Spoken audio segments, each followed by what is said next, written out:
Hi అండి. బాగున్నారా?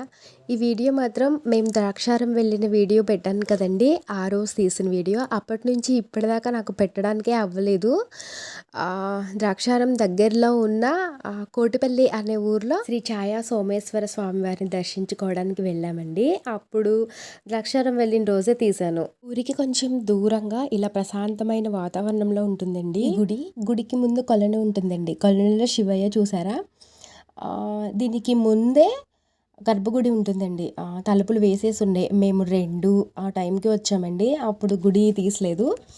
గుడి పక్కనే ఉన్న చిన్న గోశాల ఉంది. దాంట్లోకి వెళ్ళామండి. అక్కడ భలే చిన్ని కృష్ణయ్య ఉన్నారండి. అక్కడ దర్శనం చేసుకున్నాము. మరి గుడి తీసలేదు కదా ఎలా అని ప్లాన్ చేంజ్ చేసేసుకున్నామండి. ఎక్కడికి అంటే దగ్గరలో ఉన్న ఐనవల్లి వెళ్తున్నాము.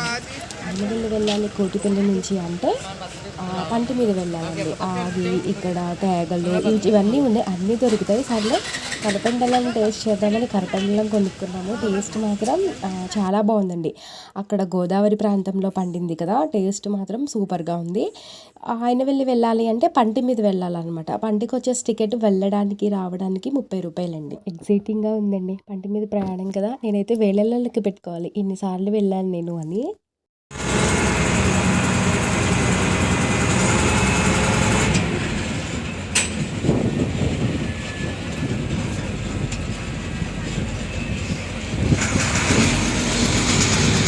పవిత్రమైన గోదావరిని కూడా గౌతమ మహర్షియే తీసుకువచ్చారండి. దీన్ని గౌతమి నది అని కూడా పిలుస్తారు.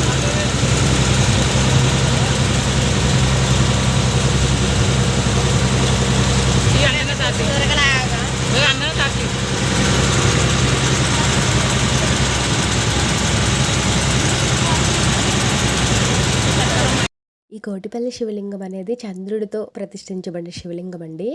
చాలా గుప్పెడంత ఉంటుందంట. విన్నాను కానీ ఎప్పుడూ చూడలేదు నేను. ఇంత పెద్ద గుడిలో గుప్పెడంత శివలింగమా అని చూడడానికి చాలా క్యూరియస్‌గా అయిపోయాం. కానీ కుదరలేదు. అంటే వచ్చిన తర్వాత మళ్ళీ దర్శనం చేసుకుంటాము. మేము వచ్చింది 2 ఆ టైం అండి. ద్రాక్షారంలో దర్శనం అయ్యి, భోజనం చేసి వచ్చేసరికి చాలా లేట్ అయిపోయింది.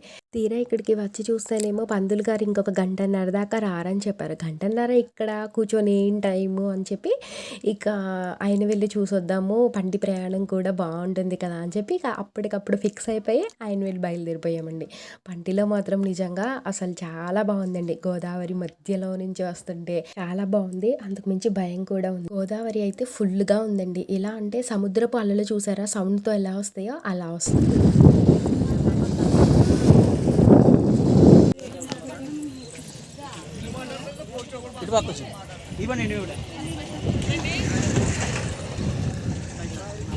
దిగ్గగానే ఆటో పార్కింగ్ ఉందండి. వచ్చి మాట్లాడేసుకున్నాం. మా మట్టుకి 2 ఆటోలు సరిపోయాయండి. గోదావరి వస్తే ఈ ఇసుక తెప్పలు ఇవన్నీ మునిగిపోతాయంటండి.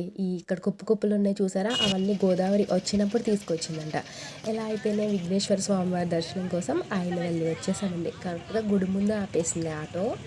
ఇప్పుడు మనకి ధ్వజస్తంభం ముందు కనిపిస్తుంది చూడండి, అదే గర్భగుడి. వెల్లిలో అన్న సంతర్పణ చేస్తారండి. చాలా బాగుండదంట. ఉంటే బాగుండు మేము వచ్చేసరికి అనుకున్నాం. కానీ అయిపోయి ఇలా గిన్నెలు దబ్బులిచ్చేసారండి. ఇక్కడికి వచ్చేసరికి టైము 2:15 అలాగైందండి. తినడానికి మనం రెడీగా ఉన్నా ఎవరైనా 3 దాకా గుళ్ళో అన్న సంతర్పణ పెడతారండి. ఇంకా సర్లే దర్శనం చేసుకుందామని ముందుకు వెళ్ళాము. ఇక్కడ కొసిరి చెట్టు ఉంది. మనం కోరుకున్న కోరికలు దాని మీద రాసి చిట్టిపై అది చిట్టికి కట్టి ఆ విఘ్నేశ్వరుడి దగ్గరికి వెళ్ళి మనస్ఫూర్తిగా కోరుకుంటే అవి డెఫినెట్లీ తీరుతాయంటండి. అయినవెల్లి గుడిలోని వినాయకుల వారు చాలా చిన్నగా ఉంటారంటండి. అంటే మనం ఆ విగ్రహాన్ని చూస్తే గర్భగుడి ఇదేనా అనిపిస్తుంది. అంత చిన్నగా ఉంటారు. మనం వంగి చూడాలండి. ఇక బయట వినాయకుడిని చూసారా, అంత అంత రూపం కూడా లేదండి. చాలా చిన్నది. ఇక వినాయకుడిని మనం ఏమేమి పేర్లతో పిలుస్తామో అవన్నీ ఇక్కడ బయట గోడ మీద రాశారు. సిద్ధి బుద్ధి అంటే 2 భార్యలు కదా, సిద్ధి గారు బుద్ధి గారు. ఇక్కడ దర్శనం అయిపోయిందండి. ఇక్కడ దర్శనం అయిపోయిన తర్వాత రోడ్డు పక్కన ఉన్న గుళ్ళు ముక్తేశ్వర స్వామివారి దేవస్థానం అండి. ముక్తేశ్వరం 2 ఉంటాయి అన్నమాట. ఒకదానికొకటి ఆపోజిట్టు. వాటిని కూడా దర్శించుకున్నామండి. ఈ గుడిని చూసారా, ద్రాక్షారామం గుడిలాగా ఇది కూడా చాలా పురాతనమైన ఆలయం అండి. అక్షరంలో ఉన్న రాతిలానే కింద పైన సేమ్ పురాతనమైన రాతి.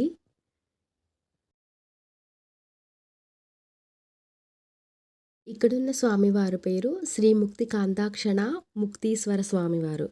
ఈయన కూడా శివయ్యే. శివయ్యకు ఉన్న పేర్లలో ఇదొక పేరనమాట. చాలా పెద్ద నంది. యాక్చువల్‌గా నంది అలా చూడాలి కదా! లోపల ఉన్న విగ్రహాన్ని. మాకైతే అసలు నంది అందలేదండి. అంత పెద్దగా ఉంది నంది విగ్రహం.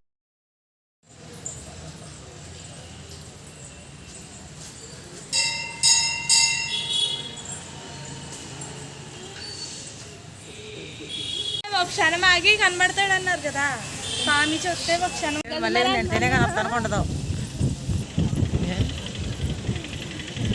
ఎంతమందికి ఎంత ఇచ్చేవు? ముక్తేశ్వరం ఆయన వెళ్ళి దర్శనాలు అయిపోయాయండి. ఆ టైం కూడా కోటిపల్లి గుడి తీసే టైం దాకా వచ్చేసింది. ఇక తిరిగి మళ్ళీ కోటిపల్లి దర్శనానికి వెళ్తున్నాం. మళ్ళీ పంటెక్కేసామండి. అన్నట్టు అంతకు ముందు వీడియోస్లో నేను అడిగాను గోదావరిలో డబ్బులు ఎందుకు వేస్తారు అని. అంటే అప్పుడు కూడా ఏదో గోదావరి చూపిస్తున్నాను మీకు నేను. ఒకటి చెప్పాలి, గోదావరిలో డబ్బులు వేయొచ్చు. కాకపోతే అవి రాగి నాణాలు అయితే మాత్రమే వేయాలండి. ఇప్పుడొచ్చే స్టీలు, ఇత్తడి బిళ్ళలు వేయొద్దు. రాగి నాణాలే అని ఎందుకు అంటున్నానంటే, రాగి నాణాలకి, గోదావరికి ఈ రెండిటికి కంబైన్డ్‌గా ఒక స్టోరీ ఉందండి. అది నాకు కొంచెం కొంచెం తెలుసు. అది ఇంకొంచెం క్లారిటీగా తెలుసుకొని మీకు ఇంకెప్పుడైనా గోదావరి చూయించినప్పుడు చెప్తాను. పంటిలో ఎక్కేసామండి మళ్ళీ. మా బ్యాచ్ అంతా ఫుల్ ఎంజాయ్ అనమాట పంటిలో. నేను మాత్రం పంటిలో నుంచి చెయ్యి గోదావరిలో పెడుతున్నాను. అట్ ది సేమ్ టైం భయంతో వెనక్కి లాగేసుకుంటున్నాను.